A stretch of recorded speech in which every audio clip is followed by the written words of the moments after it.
Thank you. Thanks, Chair. Hello. Look, I was just wanting to ask a few quick questions about the Department's implementation of the Australian Government guidelines on recognition of sex and gender, the guidelines that allow gender diverse and intersex people to be able to identify their gender other than male or female, and to support respectful relationships between the Department and transgender diverse and intersex people. Yes. So can you please tell me what steps your Department has taken to implement the guidelines? Senator, we have implemented the guidelines as at 2016, and we also have procedures in place to enable people to make changes should they want to.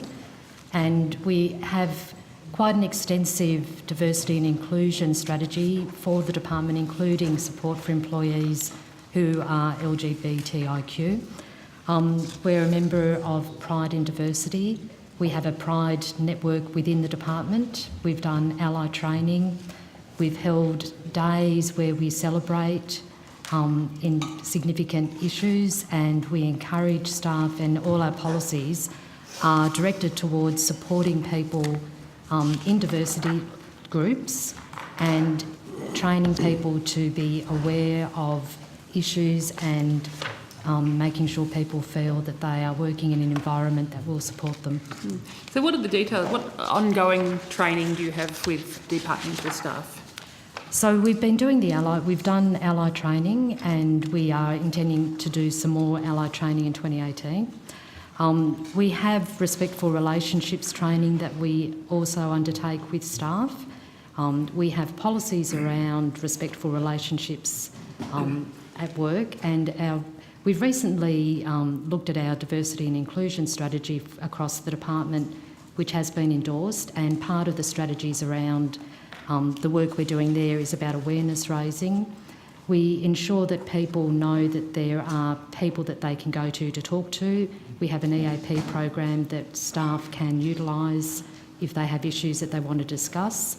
And we are very committed, Senator, to making sure that people feel that they are respected and that the diversity is something that we actually are encouraging of and get the best outcomes for people. Good to hear.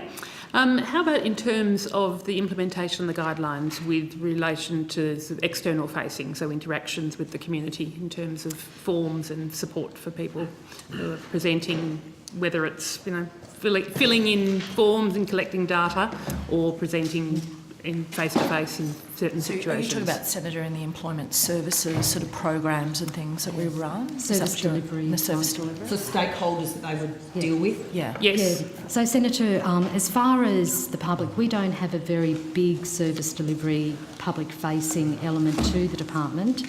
But again, we make sure that our staff have access to training to ensure that they are behaving in a way that is appropriate.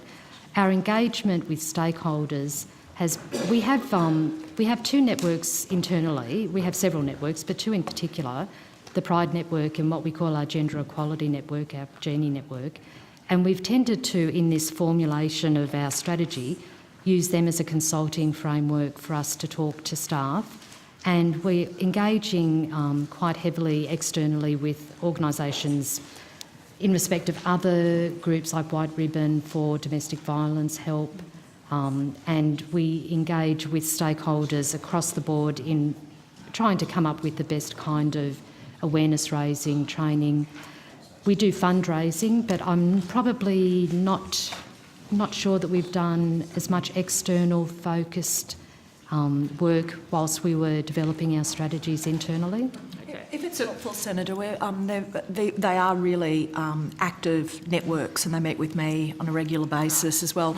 They've got, so the LGBTQI plus network, for example, has just developed an action plan.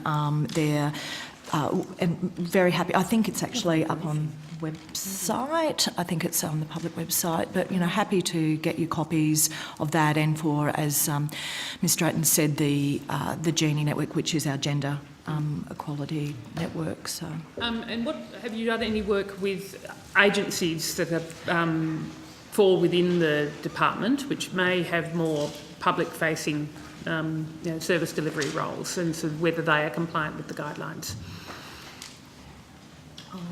Well, what agencies fall within the department that you? Oh, work I with? see. Our own agencies. Your own I agencies, see. yes. Yeah. So certainly, certainly we've been active, and we meet with the agencies on a regular basis, as you would hope and expect. So there's sort of formal regular meetings and more informal meetings.